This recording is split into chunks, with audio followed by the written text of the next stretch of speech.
Seiring dengan pesatnya perkembangan teknologi, telah hadir artificial intelligence atau yang kita kenal dengan AI yang telah menjadi bagian integral dalam kehidupan kita. AI membantu kita dalam berbagai aspek kehidupan sehari-hari. Namun, seperti dua sisi mata uang, AI juga membawa tantangan ataupun resiko tersendirinya, baik itu positif ataupun negatif. Kali ini kita akan membahas mengenai manfaat AI dalam kehidupan sehari-hari. Bersama saya Nur Rahman, ini dia IBB Talks. Sobat IPB, untuk mengenal lebih dalam terkait AI, sudah hadir bersama kita, Guru Besar Fakultas Teknologi Pertanian, sekaligus Ketua BRAIN atau Blockchain Robotics Artificial Intelligence Networks IPB University, yaitu Profesor Dr. Yandra Arkeman. Halo, bagaimana kabarnya Prof? Alhamdulillah, kabar baik. Luar biasa, di tengah kita kali ini kita akan mungkin berdiskusi nih Prof terkait AI. Nah mungkin untuk mengawali kegiatan hari ini, apa itu AI ini Prof? Mungkin bisa disampaikan kepada Sobat IPB. Artificial Intelligence itu pada hakikatnya adalah bagian dari ilmu komputer yang mempelajari bagaimana caranya agar komputer itu bisa berpikir. Jadi kita mengajarkan komputer untuk berpikir sehingga komputer itu lebih banyak lagi kegunaannya untuk membantu manusia. Kalau dulu komputer tuh nggak bisa berpikir, dia hanya makanya to compute, hanya bisa berhitung, electronic data processing. Sekarang komputer diajarkan berpikir, dan itu bukan hal yang mudah. Dimulai dari tahun 50-an, baru tahun 2000 sampai sekarang baru mulai hadir komputer-komputer yang bisa meniru proses berpikir yang dilakukan manusia. Walaupun belum semua aja udah luar biasa tuh, ya kan, aplikasi-aplikasinya. Demikian. Nah, lalu gimana sih Prof dari kehadiran AI ini dampak positif dalam kehidupan sehari-hari, utamanya di sektor pendidikan sendiri, Prof? Ya, positif tentunya AI itu adalah alat yang digunakan untuk membantu manusia seperti teknologi lainnya. Itu membantu mempermudah semua aktivitas manusia, mempercepat, mempermudah, dan membuat itu juga lebih akurat. Ya, hal yang dilakukan berhari-hari, berbulan-bulan sekarang bisa dilakukan 1 menit, 1 detik, dan seterusnya. Nah, di bidang apa saja, termasuk bidang pendidikan.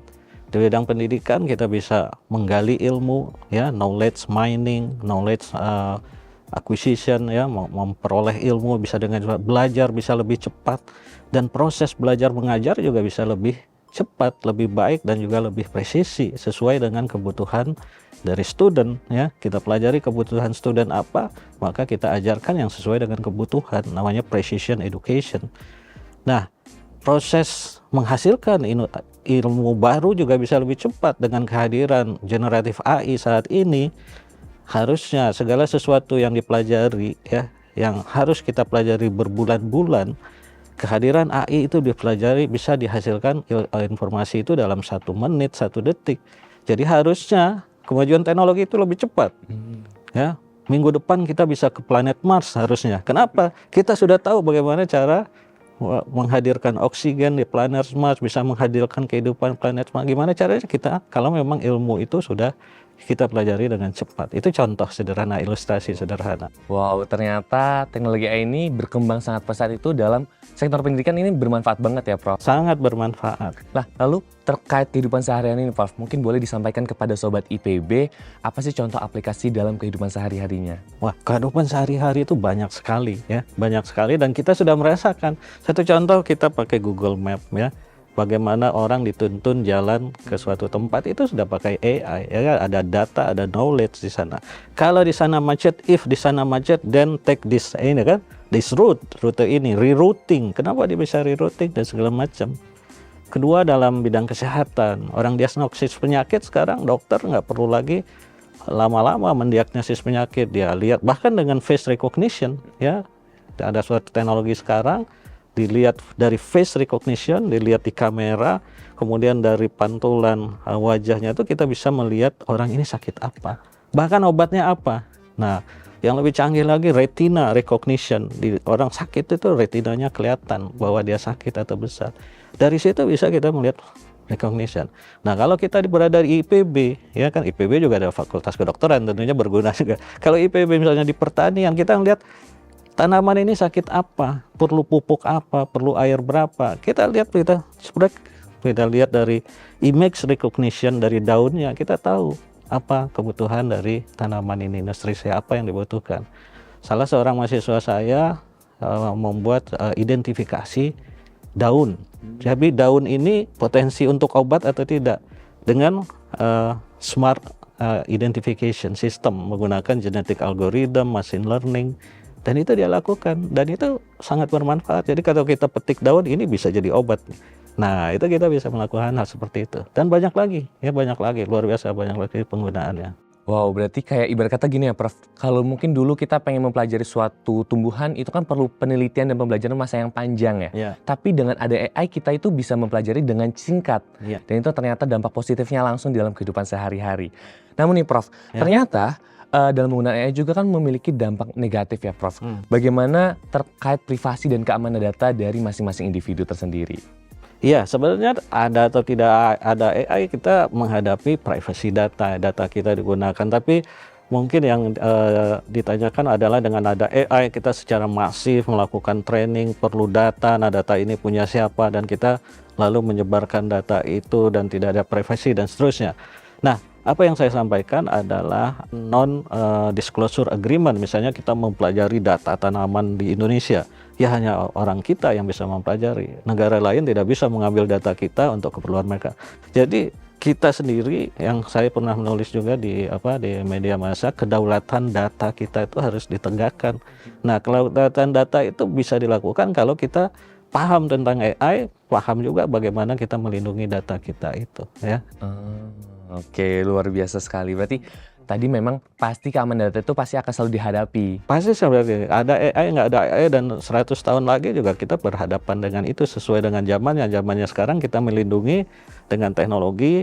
Yang pertama adalah kita menyimpan data itu di tempat kita sendiri. Yang kedua, teknologi untuk menyimpan data dan mengamankan data itu yang disebut cyber security, ya itu harus kita kuasai. Cyber security itu juga banyak menggunakan teknologi artificial intelligence, makanya kita harus kuasai juga kan gitu, seperti itu ya.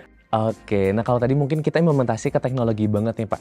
Tapi bagaimana sih buat Sobat IPB yang ada di sana, langkah-langkah yang harus diambil untuk mengatasi potensi penyalahgunaan AI? Jadi yang berbahaya itu bukan AI-nya, yang berbahaya itu ya penyalahgunaan manusia di balik AI, ya kan? Kalau AI ini jatuh ke tangan orang baik-baik, dia pasti menggunakan untuk hal yang baik-baik. Tapi kalau AI ini jatuh kepada tangan orang jahat, ya nggak usah AI, saya bilang kan. Sebelum AI ada medsos jatuh ke tangan orang yang jahat kan gitu. WA kita jatuh ke tangan orang jahat, jadi APK, dia mau membobol bank kan gitu. Apalagi AI nanti bisa, karena kemampuannya yang semakin meningkat, maka hal-hal yang buruk pun bisa digunakan oleh orang jahat. Tapi kalau orang itu baik semua, nggak akan ada teknologi-teknologi yang juga akan merugikan orang. Oke, berarti balik lagi ke penggunanya ya, Manusianya, manusia dan penggunanya ya. Kalau tadi ya terkait penggunanya, mungkin kan di Indonesia kita banyak karakter masyarakat sendiri nih Prof. Ya. Mungkin bagaimana sih agar masyarakat beradaptasi dengan perkembangannya teknologi ini, terutama AI ini Prof?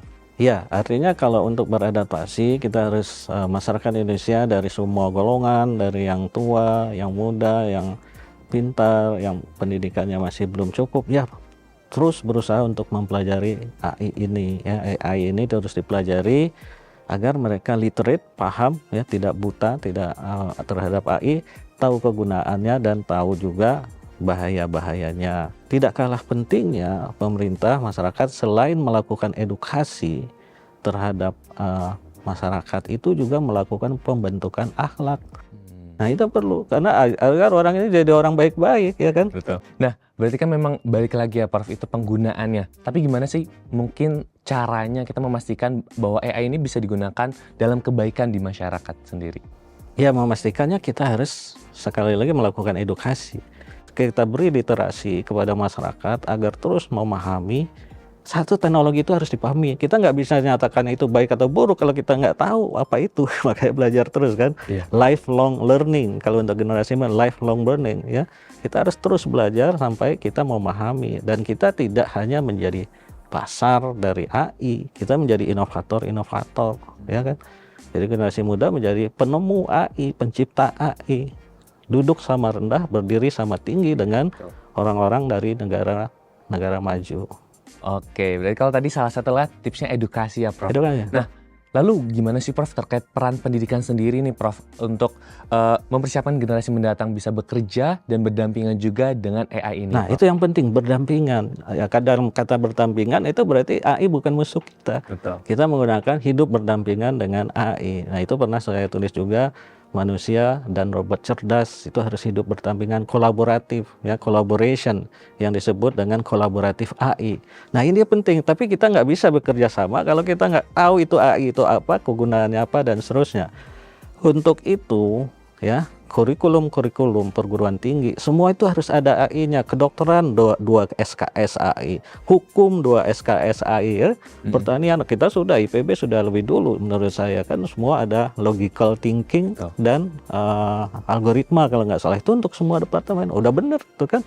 Nah, kemudian yang lain, hukum, agama, semua itu harus ada kurikulum AI. Untuk logical thinking, terutama programming, coding, itu harus ada. Nah, yang kedua adalah masyarakat lain, misalnya pelatihan-pelatihan, ya. Di pelatihan-pelatihan untuk generasi muda, ya, meningkatkan skill, ya. Nah, itu terus, jadi perguruan tinggi harus terus melakukan edukasi kepada masyarakat agar generasi muda ini melek AI dan punya keinginan, motivasi untuk melakukan inovasi-inovasi AI. Itu saya pikir. Wow, berarti memang AI ini menjadi bekal dasar dalam pendidikan juga ya Prof, Ya. untuk mempersiapkan generasi mendatang. Ya. Nah, ini mungkin pertanyaan yang terakhir nih Prof. Ya. Bagaimana sih cara memanfaatkan bahwa manfaat AI ini bisa dinikmati oleh semua lapisan masyarakat, bukan hanya kelompok tertentu aja nih Prof? Ya, jadi AI itu sebenarnya memang harus untuk semua orang, untuk semua umat manusia, untuk meningkatkan kualitas hidup semua umat manusia. Karena untuk itu, agar itu tercipta, jadi teknologi ini harus dibuat murah, ya. Kemudian juga infrastrukturnya murah, internet. AI tanpa internet akan tidak mungkin, tapi internetnya mahal, ya kan, misalnya petani pakai drone, saya bilang baru 2 menit drone-nya jatuh, kenapa? Belum bayar pulsa, kan gitu. Nah, harus kita menggunakan kalau perlu gratis, internet gratis untuk semua orang. Kalau internetnya mahal, infrastrukturnya mahal, kita nggak bisa memastikan bahwa ini untuk semua orang, hanya untuk orang di kota saja, ya kan, kota-kota besar yang punya uang.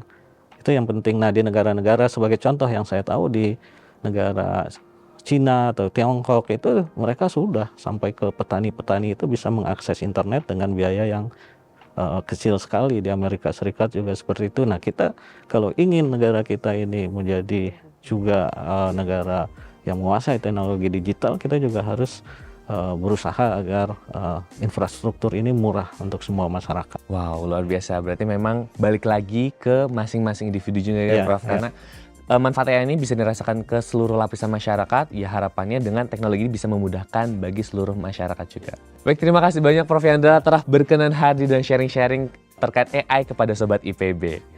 Nah, bagaimana Sobat IPB? Seru banget kan pembahasan kita kali ini tentang AI dan juga penggunaan dalam kehidupan sehari-hari. Bahkan sampai sampaikan juga nih dampak positif ataupun negatifnya. Berakhir sudah IPB Talks kali ini. Saya Nur Rahman, sampai jumpa di IPB Talks berikutnya.